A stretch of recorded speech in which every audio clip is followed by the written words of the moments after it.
the Cybersecurity and Compliance Podcast with Craig Petronella.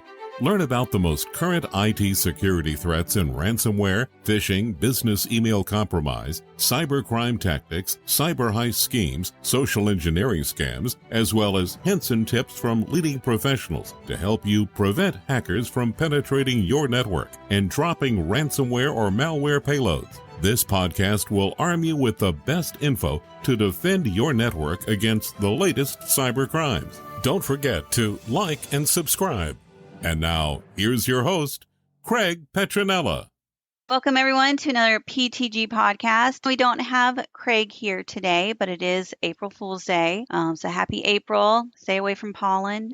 And today, we're going to do a little interview with one of our own, Blake Ray, over here. So, Blake, if you want to tell us a little bit about how you got into technology, cybersecurity, all that stuff. What was your journey? Yeah, as far as I can remember, my parents always had the latest, greatest technology. So I remember my mom, I got into filmmaking at first, and I took apart her VHS camera. Oh, wow. You pop a VHS tape in the side and you record it. And I was recording my friend skateboarding, but I remember something was wrong with it. And I took it apart, and then my mom walked upstairs and she saw her expensive camcorder all ripped apart. And I put it back together, of course. Did it work? Yeah, it did. It did, thankfully. Yeah, so I continued to film my skate videos with it for a couple of years. And then I remember my mom was selling stuff on eBay, and she ordered one of the first digital cameras. And gosh, it was so bad. I remember I'd have to take the batteries out. I think I dropped it, but I had to take the batteries out, put the batteries back in. And as soon as the batteries popped in, I had to press the power and record button at the same time to that way to get the color natural looking, because I dropped it and broke it. So it would alternate between pink and blue and green, the color. It was super weird, but obviously that kind of led into me wanting to design my own computer. And I started off designing a gaming PC a super long time ago. And I started working on Apple products, and I went back to PC. I designed a gaming PC probably a couple of years ago again. I just grew up in technology. I'm 31 years old. Obviously, I think I got to see all the technology from zero to evolution where we're at now. So I think it's really hard for somebody my age to grow up with all this technology and to not be entertained or to be excited by it. I think that's fascinating. I don't know, maybe that's a tech-minded person. Everybody I know that I hear that's super into tech, I remember Craig talks about taking apart computers. I read Edward Snowden's book, and he talks about taking apart computers and putting them back together. I think that's so neat. I don't know if you're the same, BJ. You're probably like I am. I look at that and I'm just like, huh? What is this magic box? Yeah, I have tons of respect for the hands-on technical people like Blake and Craig and Jonathan who like to get in there and try to build computers and stuff. I'm sure it would be interesting if I learned it, but I am on the other side of things. I like to find out. I like to ask the philosophical questions like, how does this work? Yeah, that makes sense completely. And then another thing about Blake that you guys probably don't know, but Blake is our watch aficionado. He is absolutely obsessed with watches. Tell us a little bit about that, Blake. How did you become obsessed with watches? What happened? I don't know. Obviously, it's so important to keep progress throughout your day. So I always had a watch, to keep up with eyes before cell phones existed. You had to keep track of your day, what you were doing. It started for me as a weird hobby. I was working on a job site. I used to help my mom with construction and laying tile and all that a really long time ago. But I was taking a little break from work, and I look in the window sill of this vacant apartment that we were working on, and I found a watch. It was a gold stainless steel two-tone watch. It was an Invicta, so don't get too crazy excited. It was probably worth around $150.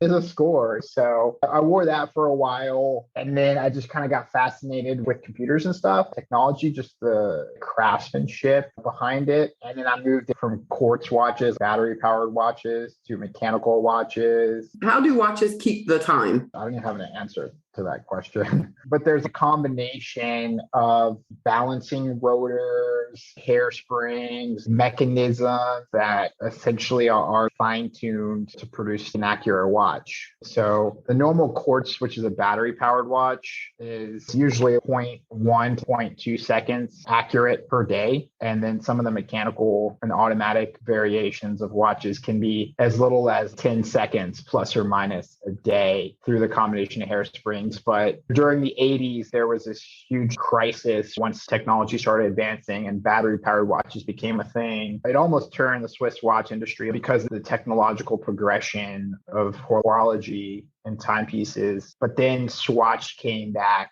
Everybody's probably had a Swatch, but Swatch came back and revived it. And they bought some of the movement manufacturers. Swatch bought Omega, which is one of the bigger watchmaking names. And yeah, they bought some of the movement manufacturers because Swatch was selling crazy amounts of watches. So they pretty much own everything right now. It's very much a conglomerate industry. There's 3 players. There's Swatch Group. Then there's LVMH, which also owns Louis Vuitton, Moet, and Hennessy. And then they own Tag Heuer. And they also own, I think they own Zenith, not the TV company, but the watch company. And then they also own Hublot. And then there is Richemont, which owns all the big boys, JLC. They own IWC. They own Panerai, which I really like Panerai. But yeah, it's just a huge conglomerate industry. Do you draw any parallels between computers and watches? Yeah. So obviously, as battery powered watches are prevalent, if you think about Apple and smartwatches, you essentially have computers on your wrists. And I think that's a great opening door. People will buy an Apple Watch to track their health or to track their activity or whatever. And then they'll progress into mechanical or automatic watches, which aren't digital at all. There's no digital aspects to them at all. And then it goes back down to more artistry. I think people who own watches are going to be similar to people that actually hang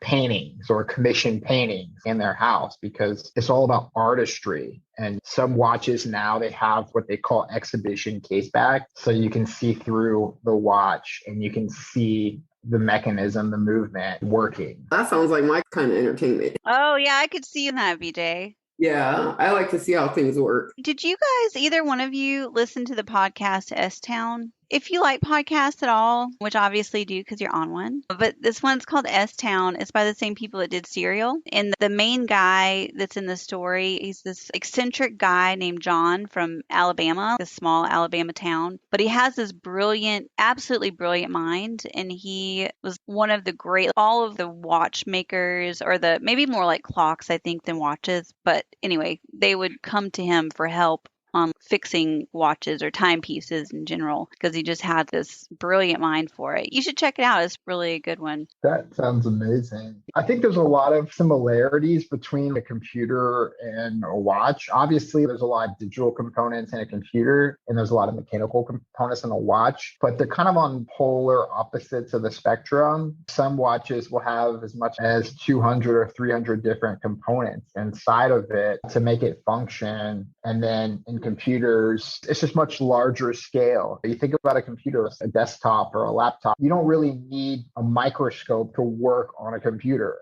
It's nice to have it if you're working on like transistors or something like that, but it's the total opposite for watches. You need a loupe to work on a watch because everything is so tiny and you have to work with tweezers to assemble a watch. So they're kind of on polar opposites of the spectrum, but obviously one's mechanical and one's totally digital. Okay, so what is the difference between just a standard watch that you can get for $50 at CVS versus a Rolex or whatever your favorite kind of watch is? Obviously, there's a big difference, but what is it? I know it's mastery. I'm guessing it's some sort of almost artistic, I would imagine. Yeah, as you start spending more money in watches, then you start to get higher quality components, right? So if you look at Casio, for example, there's something that everybody knows. Everybody knows Casio or G-Shock or something. But if you buy a Casio or G-Shock, usually you're getting some type of silicone, some type of plastic. The thing that covers the actual minute and second hands is usually acrylic. And of course, you get a battery powered watch,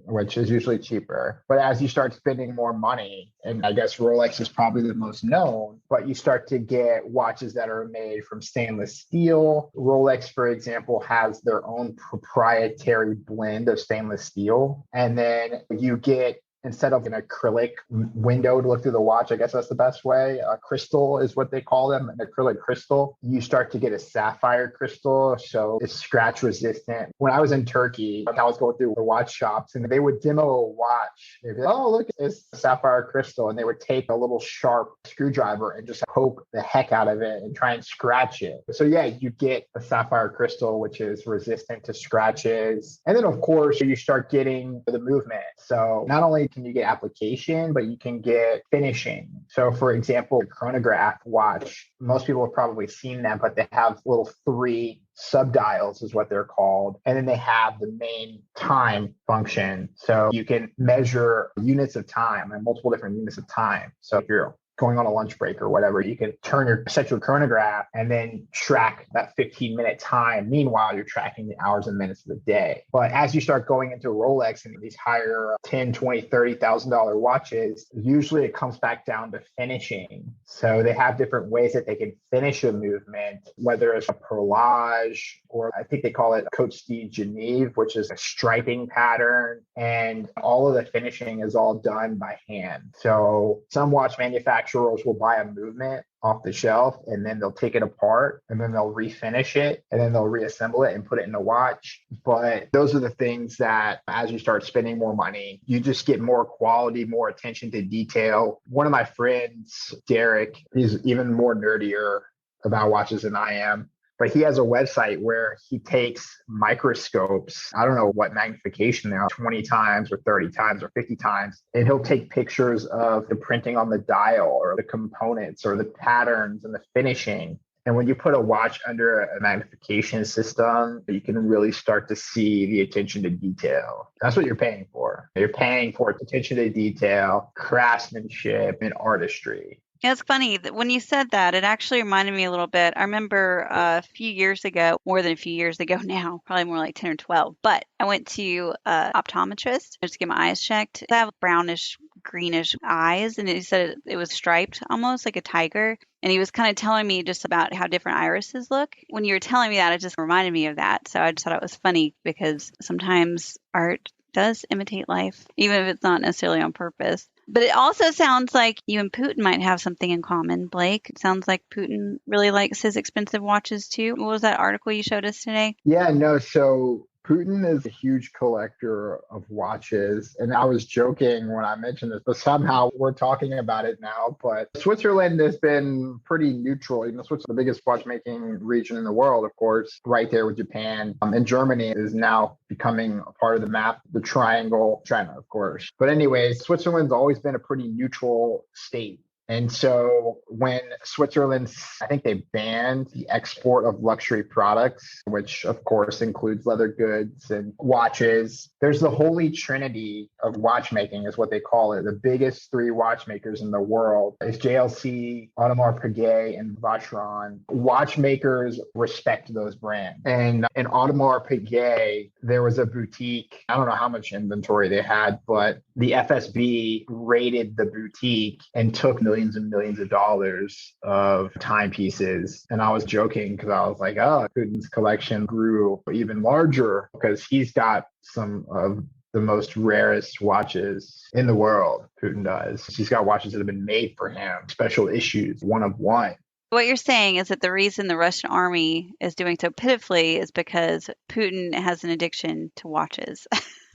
I don't know. No, I know. I'm just kidding. But it does sound like he took some money from the military and gave it to himself. I don't know about the military, but I wouldn't be surprised if those timepieces somehow ended up in his hands. I wouldn't be surprised. But hey, I don't know. But I think it's funny that all of this is happening. There's a lot of wealth in Moscow. I wouldn't be surprised if those millions of dollars of timepieces somehow, ended up with him. I don't know. Maybe not. Who knows? I guess we'll find out or we won't. And that's okay. Probably not. It's interesting to see what is happening on the global stage and then how it relates to what's happening internally in Russia. So it's hard for them, in my opinion, to keep up with what's happening in terms of the sanctions. How can they bite back? You know what I mean? And this seems one of another way that they can. I don't think it's going to hurt Audemars Piguet. I don't think it's going to destroy the Swiss watch industry. but the average watchmaker has anywhere from 40 to 60% margins on their products. So if they see, let's just say, for example, they see $5 million worth of products, it could have costed AP $2 million. It could have been a $2 million hit to them, but it might happen to other brands. So Richemont, which owns a ton of brands, they might start getting bit. I don't know if they've closed all their stores, but they own companies like Montblanc, which makes pins, luxury pins. If you ever want to spend $600 on a pin, just go to Montblanc or things like that. They own JLC. Like I said, they own Panerai, which I have 2 Panerai watches. I would be interested to see how this pans out in the future for watchmakers and for the sanctions, because there's only so much that they can do to fight back, at least from my perspective. Another thing I heard too is they're prohibiting companies from exiting the market. I don't know if this is actually factual, but let's just say, for an example, Shell or BP owns a certain percentage of a Russian oil company or this or that. I do know that the Russian stock exchange closed for a period of time. I don't know if they're still open or if they're still operating,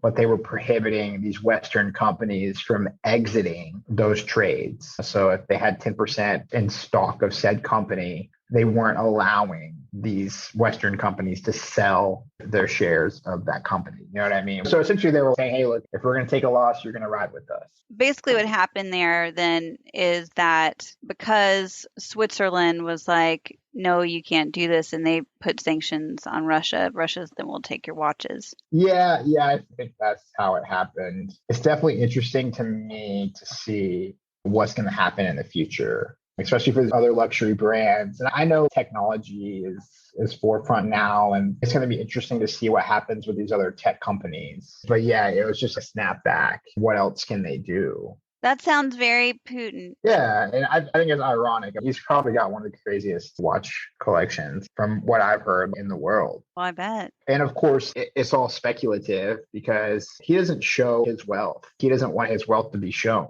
In the official documents of the government, they're like, oh, he lives a modest life and this and that. Because on paper, I think they only show him owning $100,000. They say his salary is $100K or something. And then he owns a relatively small apartment in St. Petersburg. And then a 50,000 square foot home.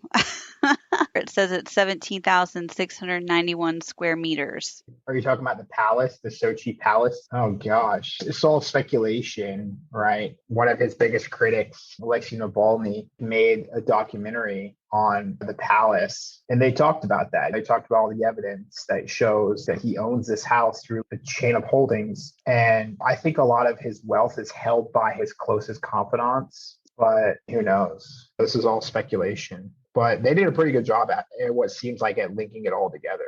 Yeah, there's no way this guy lives a modest lifestyle. Come on, let's be real here.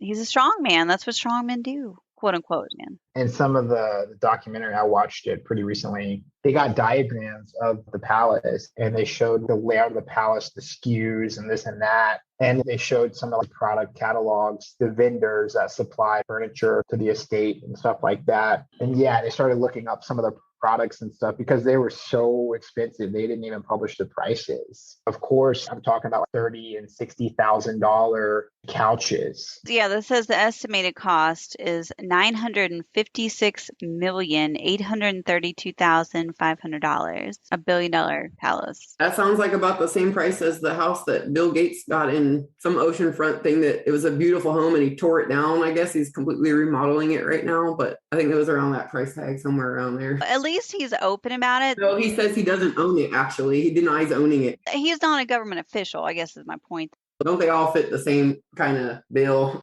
Honestly, though, I think it's more insidious when he's clearly siphoning money, public funds. And then that's what I was saying about the military. Yeah, that's what I was saying about the military, though. Russia's supposed to have this big, amazing military, and everybody thought that they would have Ukraine by that weekend, 2-3 days, and it's still going on. And that's because they weren't doing what they're supposed to be doing. But he likes to build this facade. I hear what you're saying. Aren't some of the leaders of NATO in the billionaire yacht club?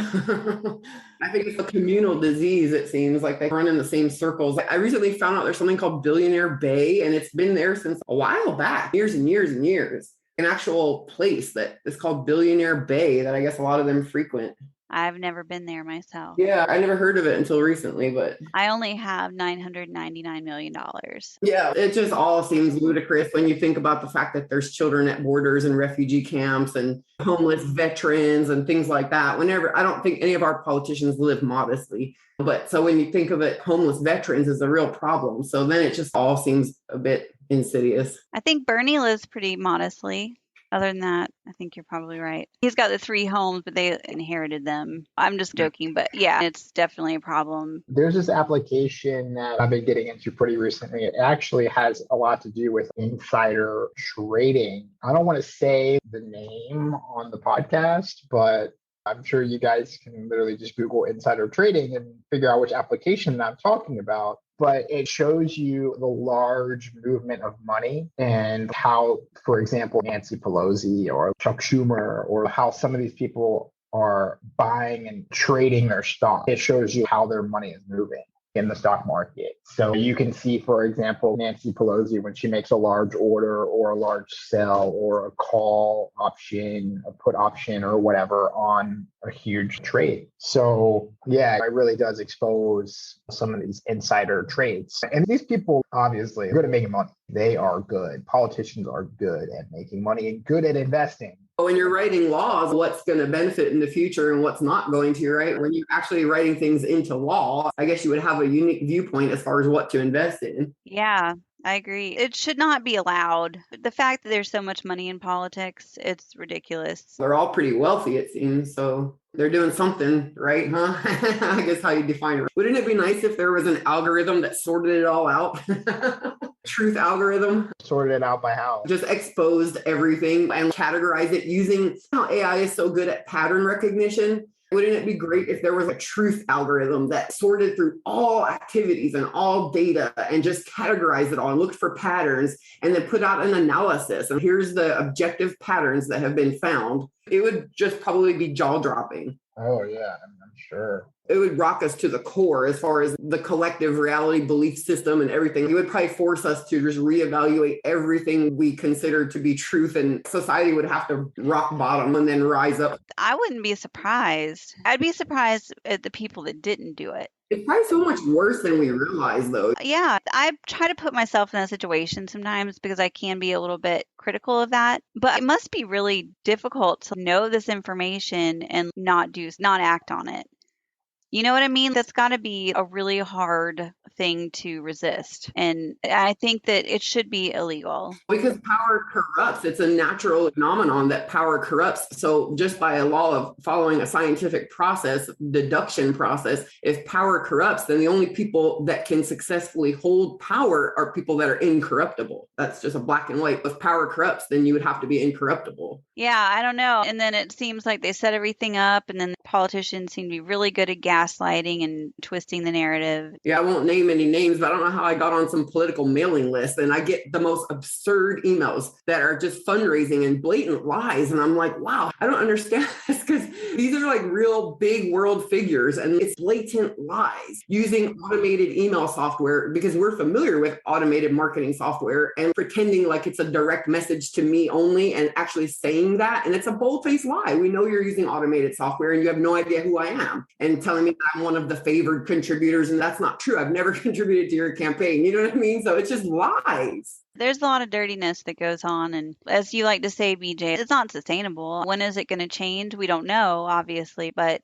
whenever that algorithm does its report. Okay, but fun fact. So Blake, you'll find this interesting, Mr. Watch guy. I was asking Google Assistant when you were explaining about watches, how does a watch keep time? So here's an example about the quartz clock. It says inside a quartz clock or watch, the battery sends electricity to the quartz crystal through an electronic circuit, and then the quartz crystal oscillates, vibrating back and forth at a precise frequency, exactly 32,768 times each second. I do know some quartz watches, for example, I think it's Bulova, something like that. I'm not huge. I don't have any of their timepieces or anything, but they have what they call a mega quartz, or it's a higher vibrations per hour, and they use a larger battery. So the most noticeable noticeable way is if you see a moving seconds hand. It's thick used to watch at school. The seconds hand is thick and there's a constant pause in between it. That's usually an indication that it's a battery powered watch versus an automatic or mechanical watch usually has a constant motion of sweeping hand, a constant sweeping hand. But I've looked at the back of some of mine and I've noticed there seems to be a little wheel that has a little hammer that stops. It moves every second. It's a regulator. I think it's a minute regulator or something. I'm not too familiar with all the parts, but if you look at a mechanical watch, it's insane. I can't imagine the skill level. I've always known that watchmakers and especially watch repair people must be highly skilled. But when you start looking into the details, it's wow. And then to talk on your point, Blake, about smartwatch technology, building on top of something that's already so amazing. So it seems impossible to have that amount of action happening in one little watch, right? 32,000 oscillations per second. That already seems impossible. But then added on top of that, you have these smartwatches now that can not only tell time, but then also perform functions and be aware and stuff. And it's wow, in one tiny little thing on your hand. Yeah. If you look at Apple with their EKG, with the newer Apple watches, you can put your finger on the crown of the watch, which is a pulse point for your heart, and it'll actually read the rhythm of your heart and tell you if your heart is beating normally. Yeah, that's really neat. I have a Google smartwatch, a Gen 6 watch that has the Snapdragon 4100 processor, and it's the newest processor, and I can program it to monitor my heart rate constantly, 24/7. It's monitoring my heart rate. And then this has one of those blood oxygen readers. So it does it by sending small beams of light to analyze the color and movement of your blood cells. I've noticed when I take off my smartwatch, there's a little green light on the back, and I figured it did something crazy like that. It sends beams of light into your body basically to get a reflection back of color and movement of your blood cells. So it's basically using its laser light to create some type of a mirror effect so that it can then read what it's looking at.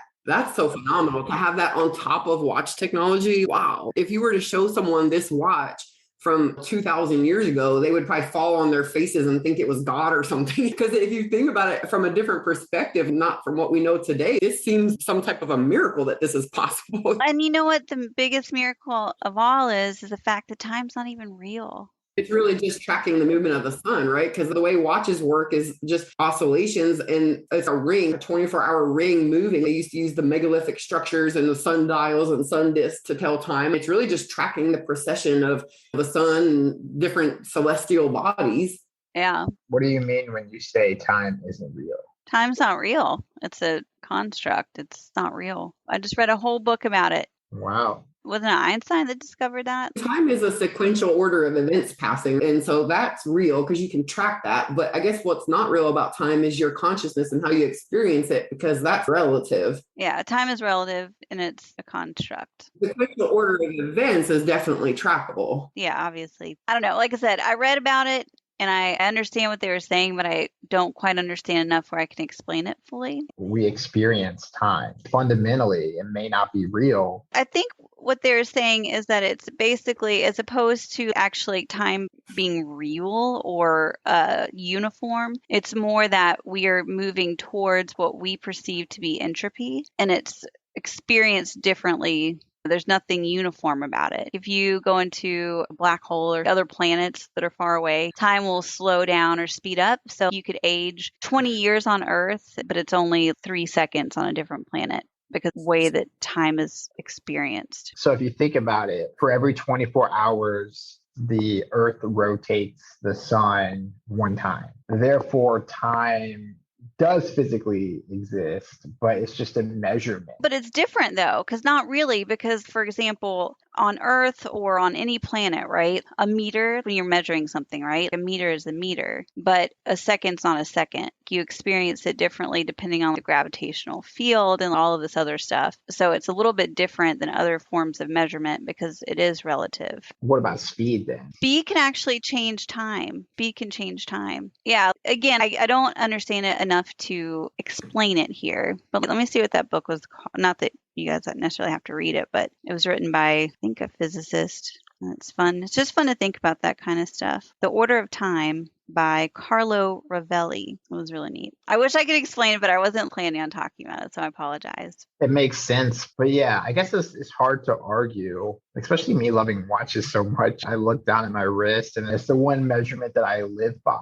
Because of how relative it is, though, because we all experience it differently. You could take your watch to another planet and you could see it's only ticking by, but nothing really happens. But if it's an oscillation, then yeah, it is relative in that way because it's only needed as long as oscillation is needed, right? Entropy I don't think we're approaching entropy. Entropy's been around since the dawn of creation.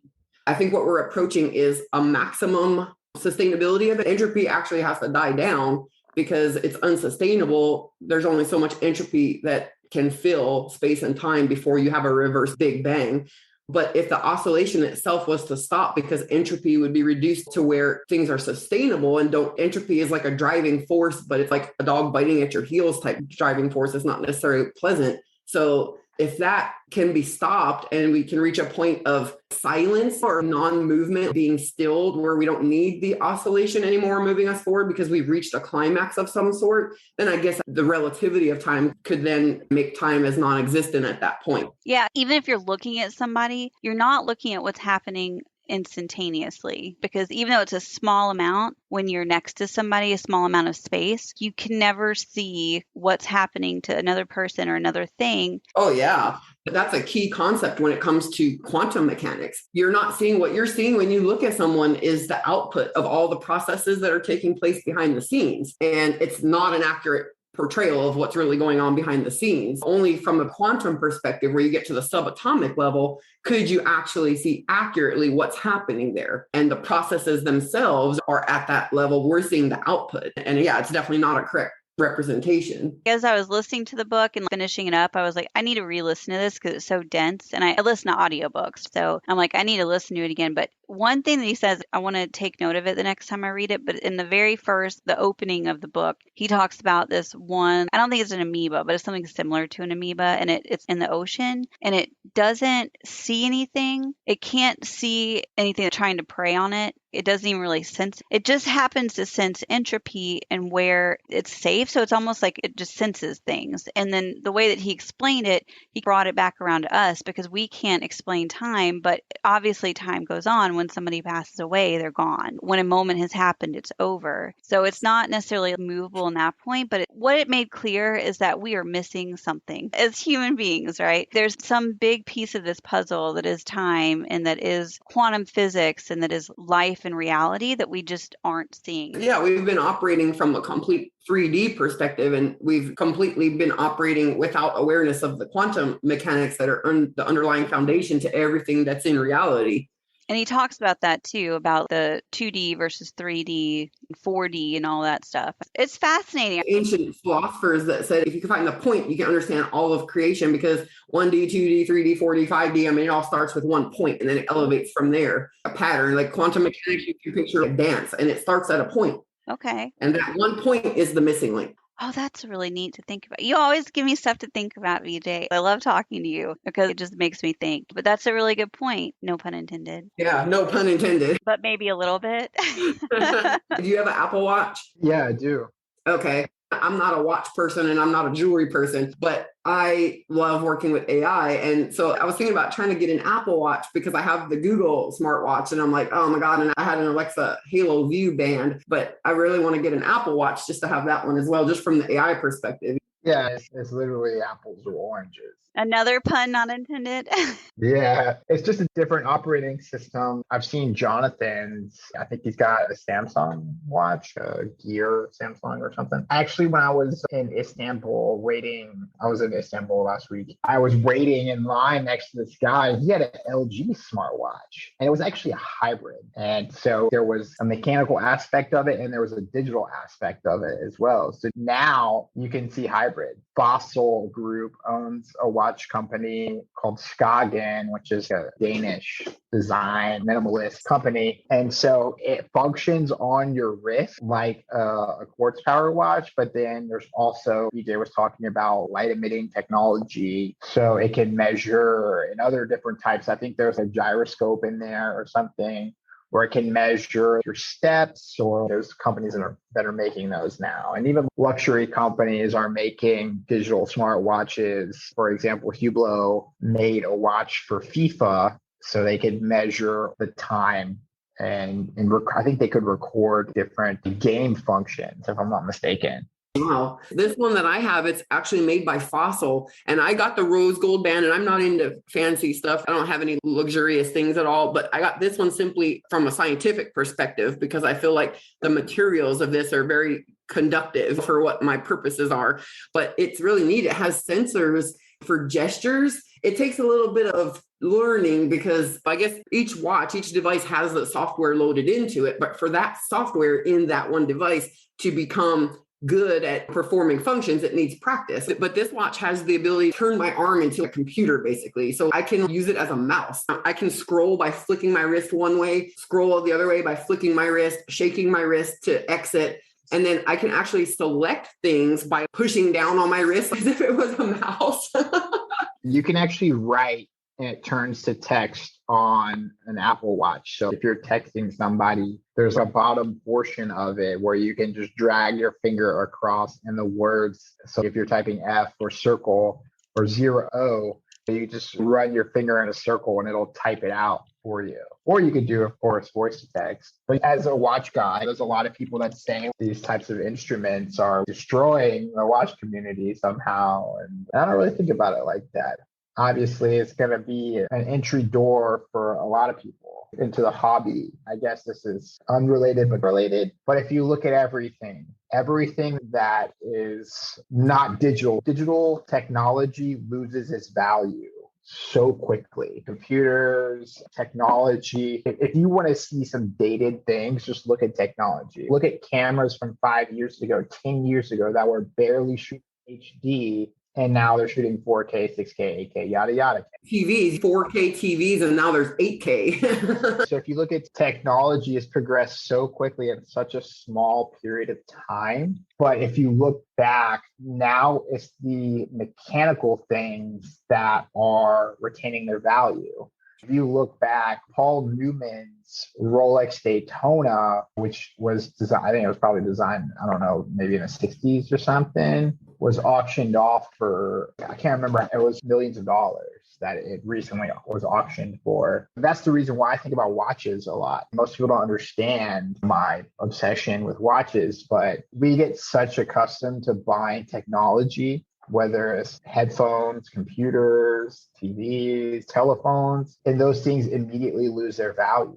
When you go to trade in your phone for your next phone, you paid $1,000+ for this phone, and now you'll get $100 for it. But when I buy a watch, it holds its value really well. But it's a keepsake too. When something's built that masterfully, it's built to last. It's going to outlast us all. They're designed to be passed down. I think it was the Rolex marketing kind of put a spin on this. This isn't a watch that you're designed to keep. It's something that you're designed to take care of until the next generation. That's the marketing ploy on it, but it's true. It is. And not only that too, I get in trouble every time I buy a watch. I probably have maybe 60 or 70 watches right now.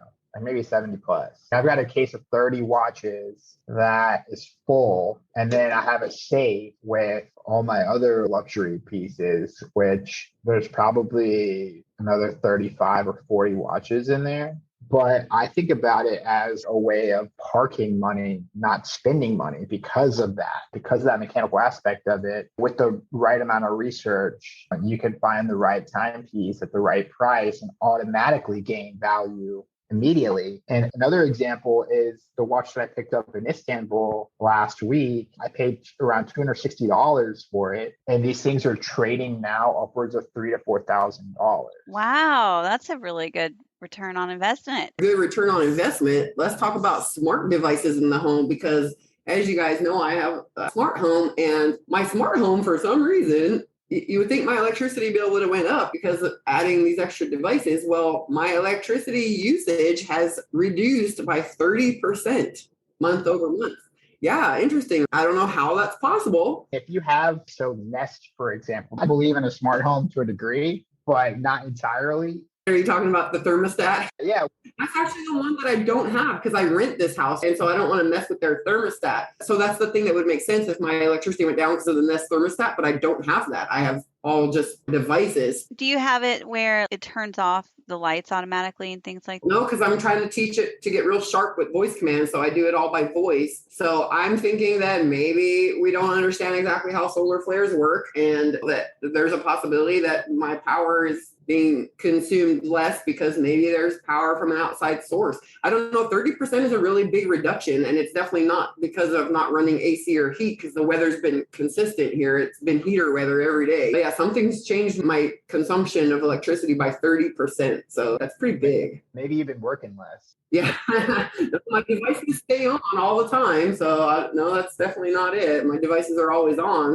If you think about it, most people don't really put this into perspective, but laptops and computers consume a lot of power, just like televisions or washers and dryers. Gosh, you have no idea how much power a dryer consumes if you're drying your clothes. And here in Tbilisi, nobody uses dryers. I don't use dryers either. I literally hang dry everything. I do. I hang dry everything. I'm obsessive about this. I hang dry everything. And then when it's almost dry, then I throw them in the dryer for a couple of seconds or maybe a minute or two to fluff it up. And my clothes stay so fresh doing that. It consumes less energy and it also makes your clothes last longer. I had no idea. Obviously, I've spent a good portion of my life abroad and overseas and in different countries. I had a dryer. It was a washer dryer hybrid unit. So it would wash the clothes and then it would also dry them. It's kind of weird, but what, the washer would turn into a dryer? Yeah. We want to get one for our boat. We want to get one, something like that. I don't want it to automatically dry my clothes, but I do want to have a washer dryer combo. It wasn't the typical ones that you would think about where they're stacked on top of each other, where you take your clothes out of the washer. It's just one appliance. And yeah, you just literally, you wash them and then you flip it to the other side and then it starts drying them. And yeah, I had no idea. Here in Tbilisi, there's a lot of problems with smog. Apparently, they have a clean air problem. My clothes smell like the smog from a transit bus, a city transit. I think so, at least. But you never think about that. I find it so hard to survive without a dryer. Yeah, I could see that. That's hard. And plus, well, look, I do like to have my dryer because I don't like it when your clothes get all crunchy when you hang dry them. Or you could even steam them, Blake. If you hang dry them and you don't like it, you could grab a steamer. It makes sense for you because your clothes will smell like beautiful ocean breeze. Oh, no, my clothes smell like diesel because we have an old boat. We're in a marina. I do laundry literally every day. And I hang dry them every day. But it's just small batches, so it's not all over the place. But yeah, once we're done, they do smell better, but they still smell like diesel. I had a friend that I stayed with in Amsterdam for a while, and he would literally wash his clothes in bucket. He had a washer, had a dryer, living in the center of Amsterdam. Was it a bucket? I bought this washer, right, for the boat, and I stopped using it because my boyfriend's a surveyor, so it's just not quite enough for that.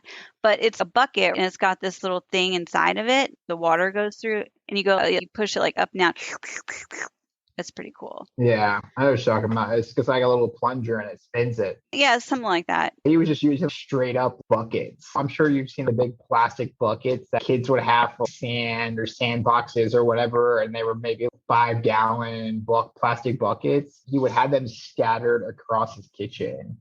And he would have his whites in one color. He would have all his colors separated. And then what he would do is he would take them out and he would bring them out by hand. And then he would go outside and hang them. I never thought about that. I could never understand why he did that.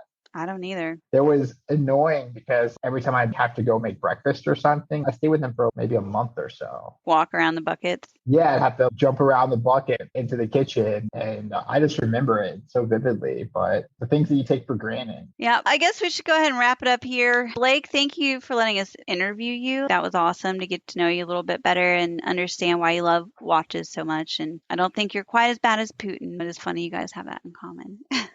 I would be happy to have a collection like him. I would be too, and I don't even like watches like you do.